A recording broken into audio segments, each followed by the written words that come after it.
Multiculturalismo o la lógica cultural del capitalismo multinacional. Slavoj Žižek.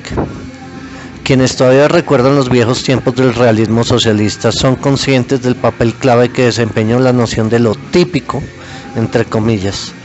La literatura verdaderamente progresista debía presentar héroes típicos en situaciones típicas. Aquellos escritores que retrataban en forma sombría la realidad soviética, no se los acusaba simplemente de mentir. La acusación más bien consistía en que ofrecían un reflejo distorsionado de la realidad social al describir los restos del pasado decadente, en vez de centrarse en los fenómenos típicos, es decir, en aquellos que expresaban la tendencia histórica subyacente del progreso hacia el comunismo.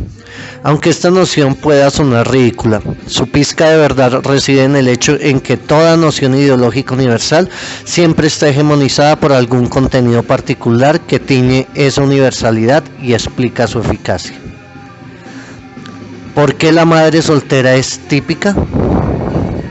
Si se considera el rechazo que manifiesta la nueva derecha hacia el estado de bienestar en los Estados Unidos, por ejemplo, la ineficacia con la que se asocia la noción universal de estado de bienestar se apoya en la representación pseudo-concreta de la madre soltera afroamericana, de mala fama, como si, en última instancia, el bienestar social fuera un programa para madres solteras negras, es decir, el caso particular de la madre soltera negra es concebido veladamente como aquel caso típico del estado de bienestar y de todo lo que funciona mal en él. En el caso de la campaña contra el aborto, el caso típico es exactamente el contrario. Se trata ahora de una mujer profesional, sexualmente promiscua, que valora su carrera por encima de su misión natural, entre comillas. Aunque esta caracterización entra en franca contradicción con el hecho de que la mayoría de abortos ocurren en familias de clase media-baja con muchos hijos. Este giro específico, un contenido particular, es divulgado como típico de la noción universal, constituye el elemento de fantasía, el soporte o fondo fantasmagórico de la noción de ideología universal. Para decirlo en términos kantianos, se desempeña el papel del esquematismo trascendental, al convertir el concepto universal vacío en una noción que se relaciona o se aplica directamente a nuestra experiencia real. Esta particular fantasmática no es de ninguna manera una ilustración o ejemplificación insignificante. Es en este nivel que las batallas ideológicas se ganan o se pierden. La perspectiva cambia radicalmente en cuanto percibimos como típico el caso de un aborto en una familia numerosa de clase media baja que no puede hacerse cargo de otro niño. Este ejemplo muestra claramente en qué sentido lo universal es el resultado de una escisión constitutiva, en la cual la negación de una identidad particular transforma esta identidad en el símbolo de la identidad y completud como tales. El universal adquiere existencia concreta cuando algún contenido particular comienza a funcionar como sustituto. Hace un par de años, la prensa amarilla inglesa trató con insistencia el tema de las madres solteras, presentándolas como fuente de todos los males de la sociedad moderna, desde la crisis de presupuesto hasta la delincuencia juvenil. Este espacio ideológico, la universidad del mal social moderno, cobró forma solo a través de la escisión de la figura de la madre soltera. Por un lado, la figura en tanto particular, por el otro, en tanto sustitutivo del mal social moderno. El hecho de que el vínculo entre universal y el contenido particular que funciona como su sustituto sea contingente, significa precisamente que es el resultado de una batalla política por la hegemonía ideológica. Sin embargo, la dialéctica de esta lucha es más compleja que la que indica la versión marxista estándar, según la cual los intereses particulares asumen la forma de universalidad, entre paréntesis y comillas. Los derechos humanos universales son de hecho los derechos del hombre blanco propietario, cierra comillas, cierra paréntesis. Para funcionar, la ideología dominante tiene que incorporar una serie de rasgos en los cuales la mayoría explotada pueda reconocer sus auténticos anhelos. En otras palabras, cada universalidad hegemónica tiene que incorporar por lo menos dos contenidos particulares: el contenido particular auténtico y la distorsión creada por las relaciones de dominación y explotación. Desde luego, la ideología fascista manipula, entre comillas, el anhelo auténtico por parte del pueblo de una verdadera solidaridad comunitaria y social, en contra de la competencia descarada y la explotación. Desde luego, dicha ideología distorsiona, entre comillas, la expresión de este deseo con el objeto de legitimar la continuación de las relaciones de explotación y dominación social. Sin embargo, para poder llegar a la distorsión de ese auténtico deseo, tiene primero que incorporarlo. Étienne Balibar está ampliamente justificado cuando invirtió la clásica fórmula marxista: las ideas dominantes no son precisamente las ideas de aquellos que dominan. ¿Cómo se convirtió el cristianismo en la ideología dominante? Incorporando una serie de motivos y aspiraciones fundamentales para los oprimidos. La verdad está del lado de los que sufren y son humillados. El poder corrompe, etcétera, etcétera. Y reticulándolos de tal forma que se volvieran compatibles con las relaciones existentes de dominación. El deseo y su articulación. Uno se ve tentado aquí a referirse a la distinción freudiana entre el pensamiento latente del sueño y el deseo inconsciente expresado en el sueño. No se trata de lo mismo. El deseo inconsciente se articula, se inscribe por medio de la perlaboración, es decir, se trata de la traducción del pensamiento latente del sueño al texto explícito de un sueño. Análogamente, no hay nada fascista, entre comillas, o reaccionario, entre comillas, o que parezca una calificación por el estilo, cierra paréntesis, en el pensamiento latente del sueño de la ideología fascista.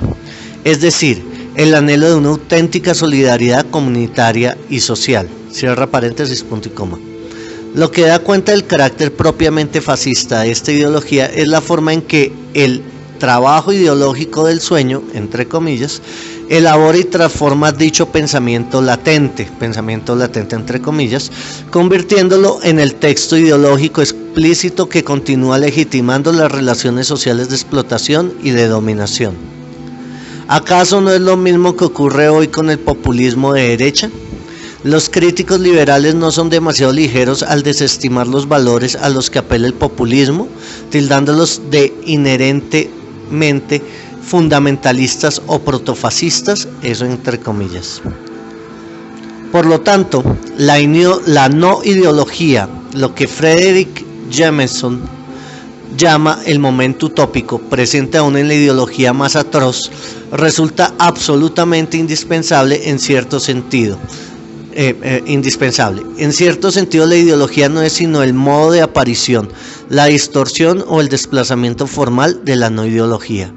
Para tomar el peor caso imaginable, ¿acaso el antisemitismo nazi no se bastaba en el deseo utópico de una vida comunitaria auténtica, en el rechazo plenamente justificado de la irracionalidad propia de la explotación capitalista? Nuestra opinión, nuevamente, es que resulta teórica y políticamente incorrecto denunciar este anhelo como una fantasía totalitaria, entre comillas. Esto es buscar en las raíces, entre comillas, del fascismo. Se trata de un error habitual que comete la crítica liberal individualista del fascismo. En realidad, lo que lo hace ideológico es su articulación, es decir, la forma en que se hace funcionar este deseo como legitimador de una determinada concepción acerca de lo que es la explotación capitalista. Entre paréntesis, el resultado de la influencia judía o el predominio del capital financiero por sobre el productivo, entre comillas, en el cual aparecería como el único que establece una relación, entre comillas, armoniosa con los trabajadores, cierra paréntesis, y del modo en que podemos vencer dicha explotación, abre paréntesis, a través de la eliminación de los judíos, cierra paréntesis. La lucha por la hegemonía ideológica y política siempre es, por lo tanto, la lucha por la apropiación de términos que se sienten espontáneamente, entre comillas, como apolíticos, como si trascendieran las fronteras políticas. No resulta sorprendente que el nombre del movimiento disidente más importante de los países comunistas del este de Europa haya sido Solidaridad, un significante que remite a la completud imposible de la sociedad, si es que alguna vez existió tal cosa. Es como si en Polonia, en 80s, se hubiese llevado a un extremo lo que la Clau denomina la lógica de la equivalencia. Los comunistas en el poder, comillas, representaban la encarnación de la no sociedad, de la decadencia y la corrupción.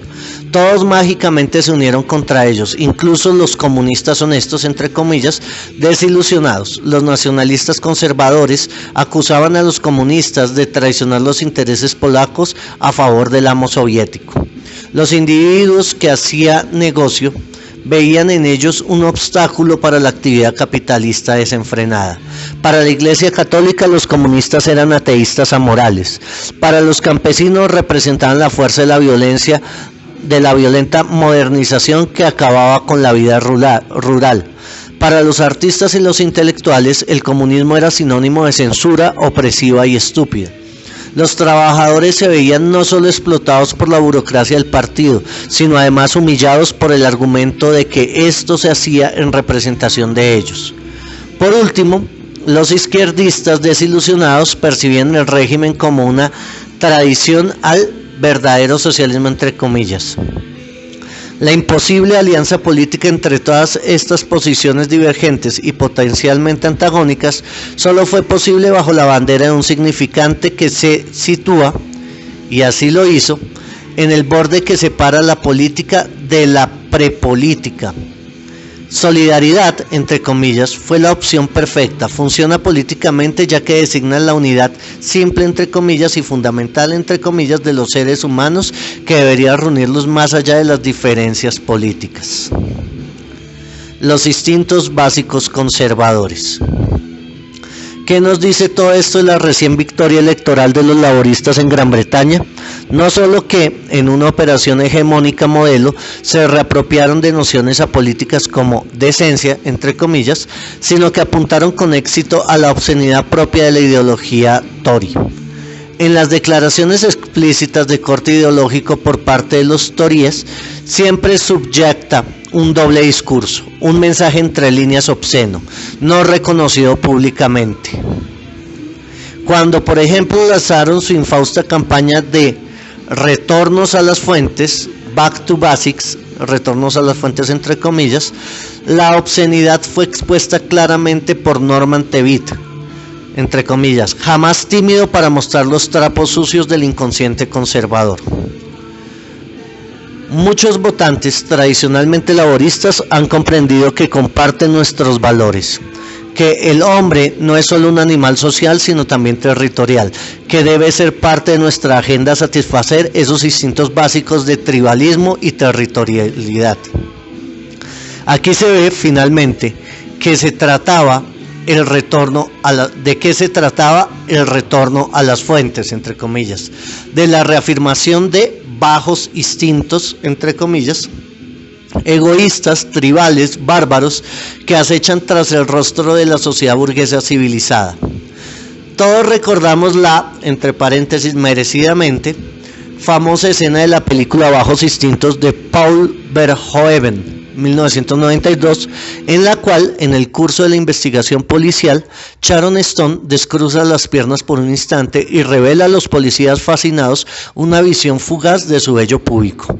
Una declaración como la de Tebbit es sin duda un equivalente ideológico de ese gesto, que permite echar una rápida mirada hacia la intimidad obscena del edificio ideológico thatcheriano. Lady Thatcher tenía demasiada dignidad para llevar a cabo con demasiada frecuencia este gesto a lo Sharon Stone. Por eso el pobre Tebbit tuvo que sustituirla. Es en paréntesis. En este contexto, el énfasis laborista en la decadencia no fue un caso de simple moralismo, más bien su mensaje era que ellos no están en el mismo juego obsceno, que sus declaraciones no contienen, entre líneas, entre comillas, el mismo mensaje obsceno. En la actual constelación ideológica, este gesto resulta más importante de lo que puede parecer. Cuando la administración Clinton resolvió el estancamiento al que se había llegado a propósito de los gays en la Armada norteamericana, mediante el acuerdo de no pregunte, no diga, entre paréntesis, por el cual no se les pregunta directamente a los soldados si son gay, de manera que no estén obligados a mentir y a negarlo, a pesar de no estar formalmente admitidos en la Armada, son tolerados en la medida en que su orientación sexual se mantenga privada y no intente activamente involucrar a otros, cierra paréntesis. Dicha medida oportunista fue criticada con justificación por entrañar actitudes homofóbicas. Aunque no se prohíbe directamente la homosexualidad, el estatus social real de los homosexuales se ha afectado por la mera existencia de la homosexualidad, en tanto amenaza virtual que obliga a los gays a no revelar su identidad sexual. En otras palabras, lo que logró esta solución fue elevar explícitamente la hipocresía al rango de principio social, con una actitud análoga a la que los países católicos tradicionalmente tienen respecto de la prostitución. Simulamos que los gays no existen en la Armada, es como si efectivamente no existieran para el gran otro. Los gays deben ser tolerados bajo la condición de que acepten la censura básica de su identidad. Aunque a su nivel plenamente justificada, la noción de censura que está en juego en esta crítica, entre paréntesis, con su resonancia Foucaultiana del poder, el cual en el mismo acto de censura y otras formas de exclusión genera el exceso que intenta contener y dominar, cierra paréntesis, resulta insuficiente en un punto central. Lo que pierde de vista es la forma en que la censura no solo afecta el estatus de la fuerza marginal o subversiva que el discurso del poder intenta dominar, sino que, en un nivel aún más radical, quiebra desde adentro el discurso de poder. Uno debería aquí hacerse una pregunta ingenua, pero igualmente crucial. ¿Por qué la Armada se resiste con tanta fuerza a aceptar públicamente gays en sus filas? Hay una única respuesta coherente posible. No es porque la homosexualidad sea una amenaza para la llamada economía fálica y patriarcal de la Armada, sino porque, por el contrario, la comunidad de la Armada depende de la homosexualidad frustrada, negada, en tanto componente clave del vínculo masculino entre los soldados. Según mi propia experiencia, recuerdo hasta qué punto la vieja e infame Armada yugoslava era homofóbica. Cuando se descubría que alguien tenía inclinaciones homosexuales, se lo convertía inmediatamente en un paria, antes de echarlo formalmente de la Armada. Y al mismo tiempo, la vida diaria en la Armada estaba cargada de insinuaciones homosexuales. Por ejemplo, cuando los soldados hacían fila para recibir su comida, una broma vulgar habitual era de meter el dedo en el trasero de la persona que estaba delante y luego sacarlo rápido, de manera tal que cuando la víctima sorprendida se daba la vuelta no sabía cuál de los soldados, que sonreía estúpida y obscenamente, lo había hecho. La forma más común de saludar a un colega soldado en mi unidad era, en vez de un simple decir hola, chúpamela, pusi kurak, en serbo-croata. Esta fórmula era tan común que había perdido completamente su connotación obscena y se decía en forma totalmente neutral como un mero acto de cortesía. Censura, poder y resistencia. Esta frágil coexistencia de una homofóbica extrema y violenta y una economía libidinal homosexual frustrada subterránea no reconocida públicamente es la prueba de que el discurso de la comunidad militar solo puede funcionar en tanto censure sus propios constituyentes libidinales. En un nivel ligeramente distinto, lo mismo ocurre con las golpizas y las humillaciones con las que los marines norteamericanos reciben al colega recién llegado. A modo de ceremonia le pinchan medallas directamente sobre la piel y otras cosas por el estilo. Cuando estas prácticas se hicieron públicas, alguien las grabó secretamente en video, se generó un escándalo, pero lo que causó indignación en el público no era la práctica en sí misma. Todo el mundo sabía que ocurría algo así, sino el hecho de que se hiciera pública. ¿Acaso fuera de los límites de la vida militar no encontramos un mecanismo autocensor similar en el populismo conservador, con sus tendencias sexistas y racistas? En la campaña de elección de Jesse Helms no se admite públicamente el mensaje racista y sexista. En la esfera pública incluso se lo desmiente categóricamente. Pero este se articula en una serie de indirectas y dobles mensajes. En las actuales condiciones ideológicas, esta clase de autocensura es necesaria si se pretende que el discurso de Helms siga siendo efectivo.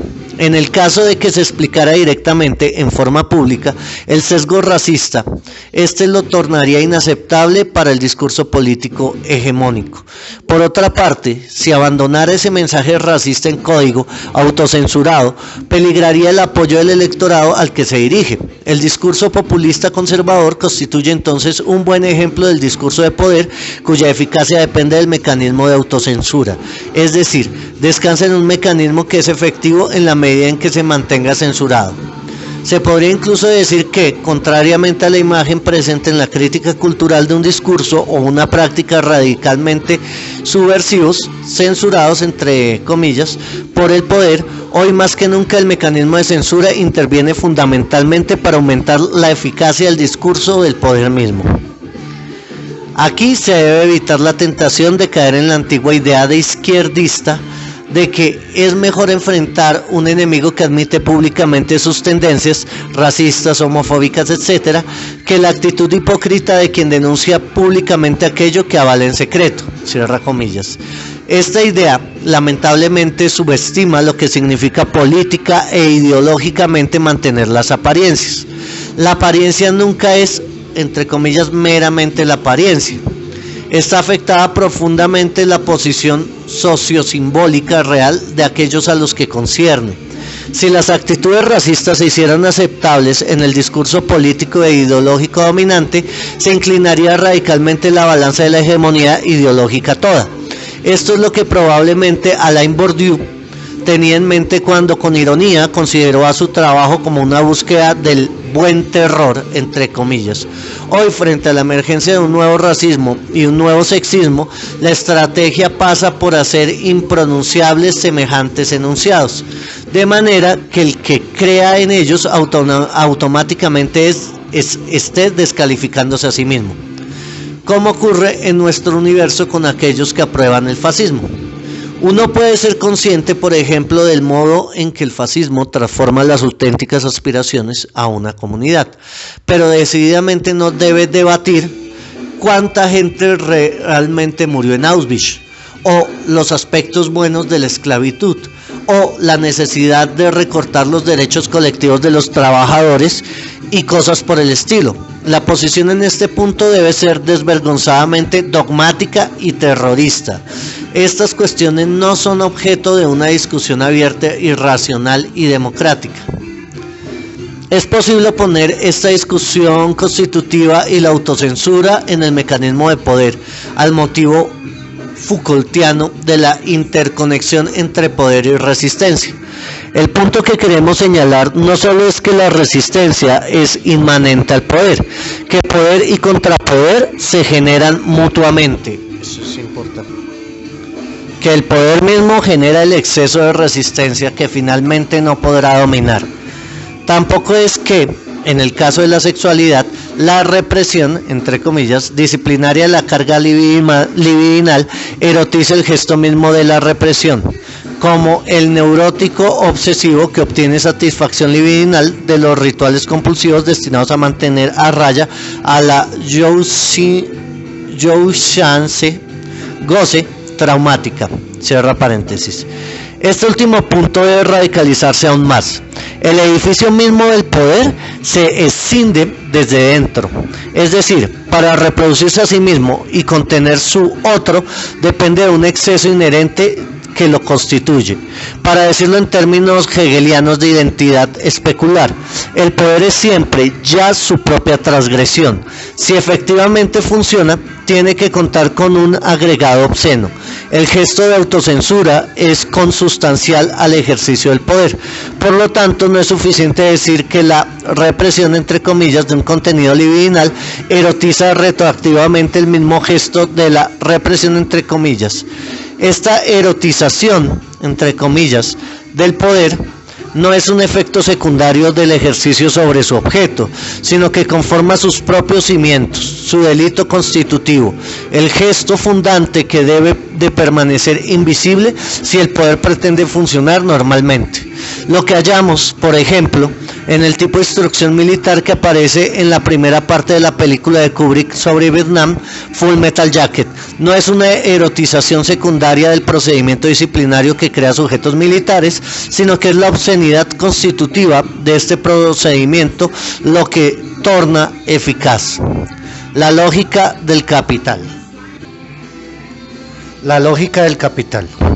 Volviendo entonces a la victoria laborista, vemos que esta no solo implicó una reapropiación hegemónica de un conjunto de tópicos que habitualmente se escribían dentro del conservadurismo: los valores de la familia, la ley y el orden, la responsabilidad individual, sino que además la ofensiva ideológica del laborismo separa estos tópicos del subtexto fantasmático, obsceno, que los mantenía dentro del campo conservador, en el cual tener mano dura con el delito, entre comillas, y responsabilidad individual, entre comillas, equivale veladamente al egoísmo brutal, al desprecio por las víctimas y a otros bajos instintos, entre comillas.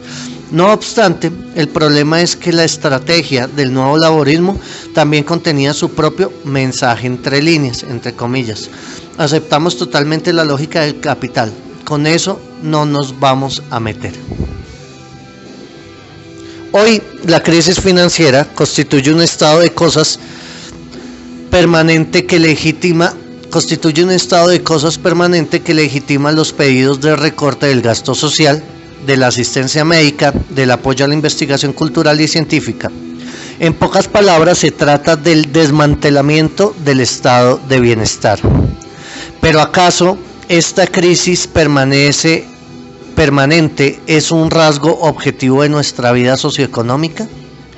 ¿No se trata más bien de uno de los efectos de la ruptura del equilibrio entre la lucha de clases, entre comillas, hacia el capital, que es el resultado del papel creciente de las nuevas tecnologías y de la internalización directa del capital, con la consecuente disminución del rol del Estado-nación, que tenía más posibilidades de imponer ciertas condiciones mínimas y ciertos límites a la explotación? Dicho de otro modo, la crisis es un hecho objetivo siempre que uno acepte de antemano, como una premisa incuestionable, la lógica propia del capital, como lo han hecho cada vez más los partidos liberales o de izquierda. Asistimos al increíble espectáculo de partidos socialdemócratas que han llegado al poder con el siguiente mensaje entre líneas hacia el capital: nosotros, entre comillas, haremos el trabajo que sea necesario para ustedes en una forma más eficaz e indolora que los conservadores, cierra comillas. Desde luego, el problema es que resulta prácticamente imposible, en las actuales circunstancias sociopolíticas globales, cuestionar efectivamente la lógica del capital. Incluso un intento socialdemócrata modesto para redistribuir la riqueza más allá del límite aceptable para el capital conduce efectivamente, entre comillas, a crisis económica, inflación, caída de los ingresos, etc. De cualquier forma, uno siempre debe tener en cuenta que entre la causa, el gasto social creciente, y el efecto, la crisis económica, no hay una relación causal objetiva, directa. Esta siempre se halla inserta en una situación de lucha y antagonismo social. El hecho de que si uno no obedece los límites impuestos por el capital, verdaderamente se desencadena una crisis, no prueba en modo alguno que esos límites sean una necesidad objetiva de la vida económica. Más bien debería verse como una prueba de la oposición privilegiada que tiene el capital en la lucha económica y política. ¿Cómo ocurre cuando un compañero más fuerte te amenaza con que si haces X vas a ser castigado por Y, y luego cuando estás haciendo X efectivamente resulta Y? La ironía es que en los países excomunistas del este europeo, los comunistas reformados, entre comillas, fueron los primeros en aprender la lección. ¿Por qué muchos de ellos volvieron al poder vía elecciones libres? El retorno mismo nos ofrece la prueba definitiva de que estos estados han entrado definitivamente en el capitalismo. Es decir, ¿qué es lo que los excomunistas representan hoy? Debido a sus vínculos privilegiados con los capitalistas que están surgiendo, la mayoría de los cuales son miembros de la antigua nomenclatura, que privatizó las compañías que alguna vez dirigieron, eso entre paréntesis, los excomunistas constituyen en primer lugar el partido del gran capital, más aún para borrar los rastros de su breve pero traumática experiencia con la sociedad civil políticamente activa. Abogan ferozmente por el abandono de la ideología, por el repliegue del compromiso activo en la sociedad civil, lo cual desemboca en el consumismo apolítico pasivo. Ambos rasgos caracterizan al capitalismo contemporáneo. En consecuencia, los disidentes están estupefactos al comprobar que en el paso del socialismo al capitalismo han desempeñado el papel de mediadores que desaparecen, y que la misma clase de antes gobierna bajo un nuevo disfraz. Resulta equivocado sostener entonces que el retorno de los excomunistas al poder es un indicador de que la gente está desilusionada del capitalismo y añora la antigua seguridad socialistas. En realidad, en una suerte de negación de la negación, eso entre comillas hegeliana, es solo con el retorno al poder de los excomunistas que se negó efectivamente el socialismo. En otras palabras, lo que los analistas políticos perciben, equivocadamente entre paréntesis, como una decepción frente al capitalismo, entre comillas, es en realidad una desilusión frente a un entusiasmo ético-político para el cual no hay lugar en el capitalismo normal. En un nivel ligeramente diferente, la misma lógica está presente en el impacto social que tiene el ciberespacio. Dicho impacto no deriva directamente de la tecnología, sino que depende de la red de relaciones sociales, es decir, la forma en que la digitalización afecta nuestra propia experiencia está mediada por el marco de la economía de mercado globalizada del capitalismo tardío. Con frecuencia, Bill Gates ha celebrado el ciberespacio, considerando que este abre la posibilidad de lo que él llama un capitalismo libre de fricción, entre comillas. Esta expresión muestra perfectamente la fantasía social que subyace en la ideología del capitalismo del ciberespacio, un medio de intercambio completamente transparente, etéreo, en el que desaparecen hasta los últimos rastros de la inercia material. La cuestión fundamental es que la fricción, entre comillas, de la que nos libramos en esa fantasía de un capitalismo libre de fricción, entre comillas, no se refiere solamente a la realidad de los obstáculos materiales que sostienen cualquier proceso de intercambio, sino sobre todo a lo real de los antagonismos sociales traumáticos, a las relaciones de poder y todo aquello que marque con un sesgo patológico el espacio de intercambio social en sus intercambio social, punto. En sus manuscritos, Grundis Marx señaló que la disposición material de un emplazamiento industrial del siglo XIX materializa directamente la relación de dominación capitalista. El trabajador aparece como un mero apéndice subordinado a la máquina que posee el capitalista. Mutatis mutandis. Lo mismo ocurre con el ciberespacio. En las condiciones sociales del capitalismo tardío, la materialidad misma del ciberespacio genera automáticamente la ilusión de un espacio abstracto, con un intercambio, entre comillas, libre de ficción, en el cual se borra la particularidad de la posición social de los participantes. La ideología espontánea del ciberespacio que predomina se llama ciberrevolucionarismo y considera el ciberespacio a la World Wide Web como un organismo que autoevoluciona naturalmente. Aquí resulta fundamental el desdibujamiento de la distinción entre cultura y naturaleza, la contracara de la naturalización de la cultura. El mercado, la sociedad considerados como organismos vivos, es la culturalización de la naturaleza. La vida misma es concebida como un conjunto de datos que se autoproducen. Genes ar memes. Esta nueva concepción de la vida es, entonces, neutral a lo que respecta a la distinción entre procesos naturales, culturales o artificiales, entre comillas.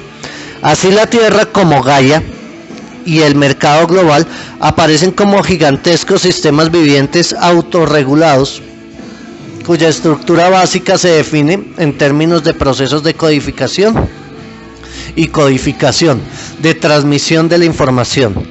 La concepción de la web como un organismo vivo a menudo aparece en contextos que pueden parecer liberadores, por ejemplo, contra la censura estatal en Internet. Sin embargo, esta demonización del Estado es totalmente ambigua, en la medida en que, en general, forma parte del discurso de la derecha populista y o el liberalismo de mercado, cuyo objetivo principal apunta a aquellas intervenciones estatales que tratan de mantener la seguridad y un mínimo de equilibrio social. Aquí resulta ilustrativo el título del libro de Michael Rothschild, Binomics, The Inevitability of Capitalism. Así, mientras los ideólogos del ciberespacio pueden soñar con el próximo paso evolutivo, en lo que ya no interactuaremos mecánicamente en tantos individuos cartesianos, entre comillas, en el que cada persona, entre comillas, cortará el vínculo sustancial con su propio cuerpo y se concebirá como parte de la nueva mente holística que vive y actúa a través de cada uno. Esta naturalización, entre comillas, de la World Wide Web o del mercado oculta el conjunto de relaciones de poder, de decisiones políticas, de condiciones institucionales, eso entre paréntesis, que necesitan los organismos, entre comillas, como Internet o el mercado o el capitalismo, etcétera, entre paréntesis, para prosperar. La ideología subterránea. Lo que uno debería hacer, por lo tanto, es reafirmar la antigua crítica marxista respecto de la reificación, en contraposición a las pasiones ideológicas, a las que se considera pasadas de moda, entre comillas. Hoy la forma ideológica predominante consiste en poner el acento en la lógica económica objetiva, entre comillas, despolitizada, puesto que la ideología es siempre autorreferencial, es decir, se define a través de una distancia respecto de un otro, al que se lo descarta y denuncia como ideológico, entre comillas. Jacques Rancière se refirió cáusticamente a la mala sorpresa, entre comillas, que espera a los ideólogos posmodernistas del fin de la política, entre comillas. Es como si estuviéramos asistiendo a la confirmación última de la tesis de Freud en El malestar de la cultura, respecto de cómo ante cada afirmación de Eros, Thanatos se reafirma con una venganza. Ahora que dejamos atrás, de acuerdo con la ideología oficial, las pasiones políticas inmaduras, entre comillas, en paréntesis, el régimen de lo político, es decir, la lucha de clases y otros antagonismos pasados de moda, cierra paréntesis, para dar paso a un universo post-ideológico, pragmático, maduro, de administración racional y consensos negociados, a un universo libre de impulsos utópicos en el que la administración desapasionada de los asuntos sociales va de la mano de un hedonismo estetizante. Entre paréntesis, el pluralismo de las formas de vida, entre comillas, cierra paréntesis. En ese preciso momento, lo político, forcluido, está celebrando su retorno triunfal en la forma más arcaica, bajo la forma del odio racista, puro, incólume hacia el otro, lo cual hace que la actitud tolerante y racional sea absolutamente impotente. En este sentido preciso, el racismo posmoderno contemporáneo es el síntoma del capitalismo tardío multiculturalista y echa luz sobre la contradicción propia del proyecto ideológico liberal democrático.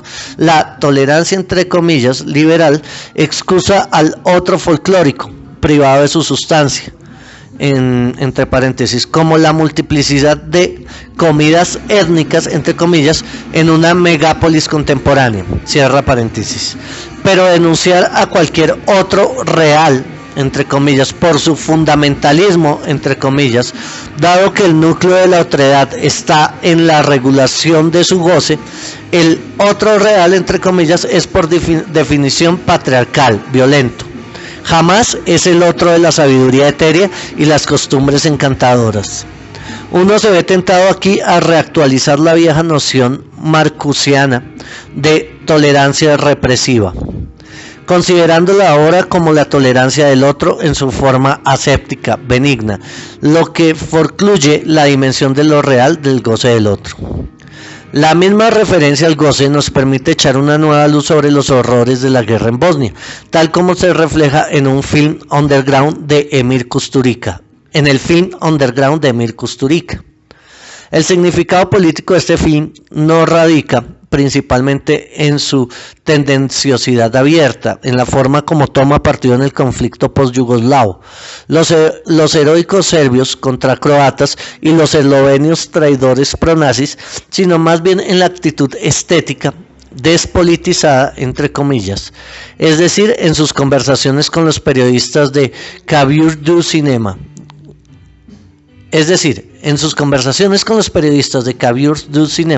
Kusturica insistía en que Underground no es exactamente un film político, sino una suerte de experiencia subjetiva a la manera de un trance liminal, un suicidio postergado, entre comillas.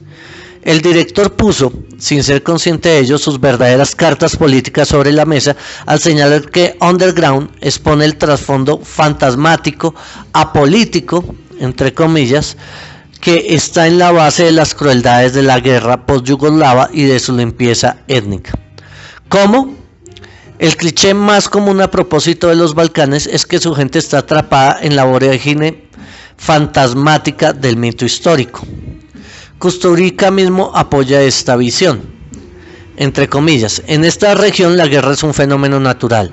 Es como una catástrofe natural, como si fuese un terremoto que explotara de tanto en tanto. En mi película traté de mostrar el estado de cosas en esta caótica parte del mundo. Pareciera que nadie puede rastrear las raíces de este conflicto terrible, cierra comillas. Lo que encontramos aquí, desde luego, es un caso ejemplar de balcanismo, entre comillas, que funciona de un modo parecido al concepto de orientalismo, entre comillas, de Edward Said. Los Balcanes como un espacio fuera del tiempo en el cual Occidente proyecta su contenido fantasmático, junto con la película de Michel Machevsky, Before the Rain, Antes de la lluvia, que casi gana el Oscar a la mejor película extranjera en 1995. Underground es el último producto ideológico del multiculturalismo liberal de Occidente.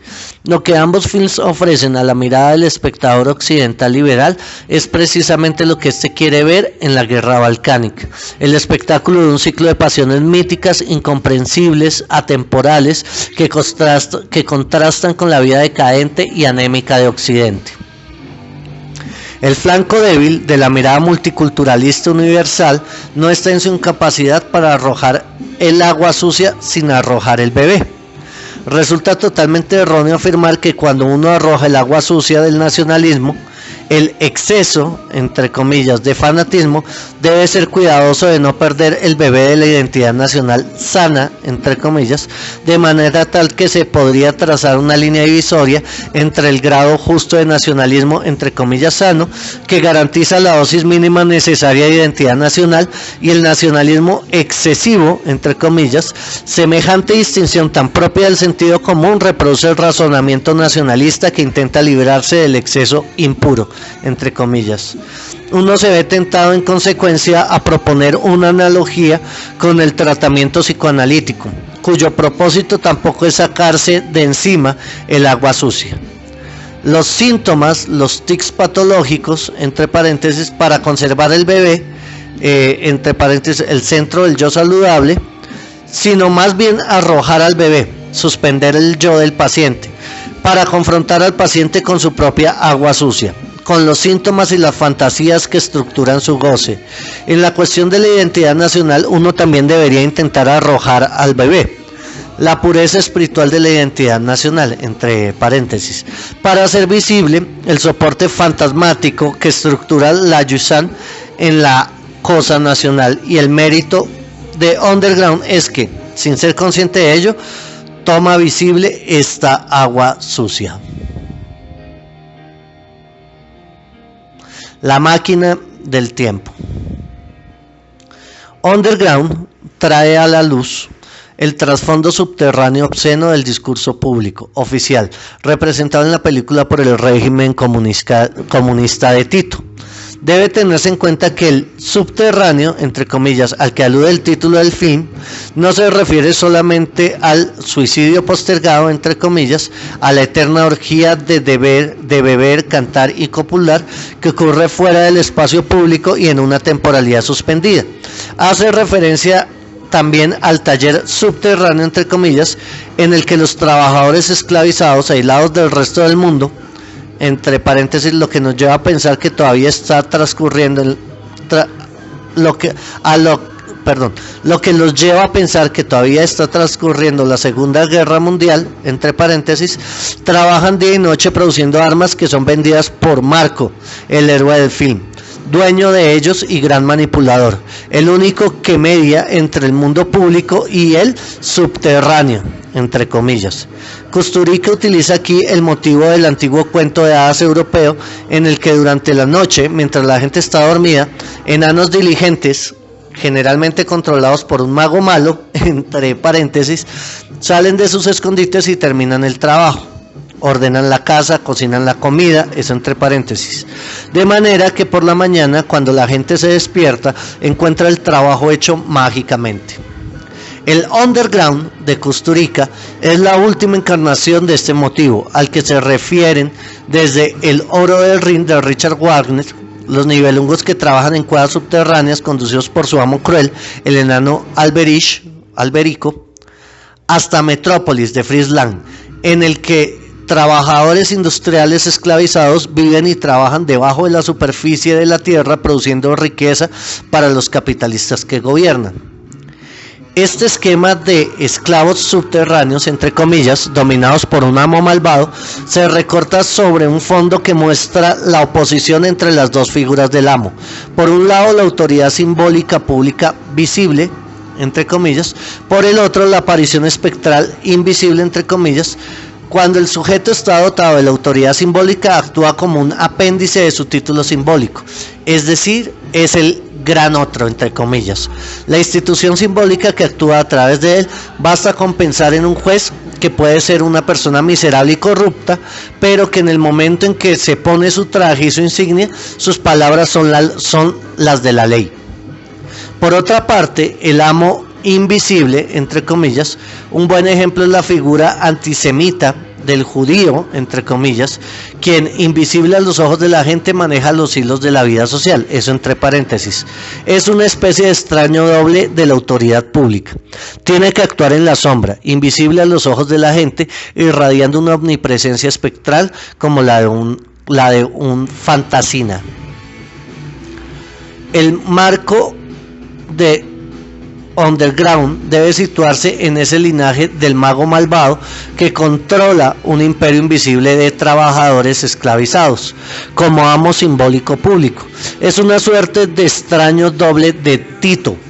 El problema con underground es que cae en la trampa cínica de presentar este obsceno mundo subterráneo, entre comillas, desde una distancia benevolente. Underground, desde luego, tiene múltiples interpretaciones y es autorreflexiva. Juega con un montón de clichés que no deben interpretarse literalmente, eso entre comillas. El mito serbio del hombre verdadero, quien aún cuando las bombas caen a su alrededor sigue comiendo tranquilamente, y otros mitos por el estilo, eso entre paréntesis. Sin embargo, es precisamente a través de esta autodistancia que funciona la ideología cínica posmoderna. En su libro, tantas veces reeditado, 14 tesis sobre el fascismo, Umberto Eco enumeró una serie de rasgos que definen lo central de la actitud fascista: la tenacidad dogmática, la ausencia de sentido del humor, la insensibilidad hacia la discusión racional. No podría haber estado más equivocado. Hoy el neofascismo es cada vez más posmoderno, civilizado y lúdico, y mantiene una autodistancia irónica, pero no por eso es menos fascista. Por eso, en cierto sentido, Kusturica tiene razón en su entrevista con Cahiers du Cinema. De alguna manera, efectivamente, él muestra el estado de las cosas en esta parte caótica del mundo, entre comillas, revelando su soporte fantasmático subterráneo, entre comillas. Sin saberlo, muestra la economía libidinal de la masacre étnica en Bosnia, el trance pseudo-batailiano del gasto excesivo, del ritmo enloquecido y continuo de beber, comer, cantar, copular. Y allí está el sueño, entre comillas, de los limpiadores étnicos. Allí está la respuesta a la pregunta, ¿cómo fueron capaces de hacerlo? Si la definición estándar de la guerra es la de la continuación de la política por otros medios, entre comillas, entonces el hecho de que el líder de los serbios bosnios, Radovan Karadzic, sea un poeta es más que una coincidencia gratuita. La limpieza étnica en Bosnia fue la continuación de una suerte de poesía por otros medios. Universalidad concreta versus abstracta. ¿Cómo se inserta entonces esta poesía ideológica multiculturalista en el capitalismo global de hoy? El problema que subyace aquí es el de universalismo.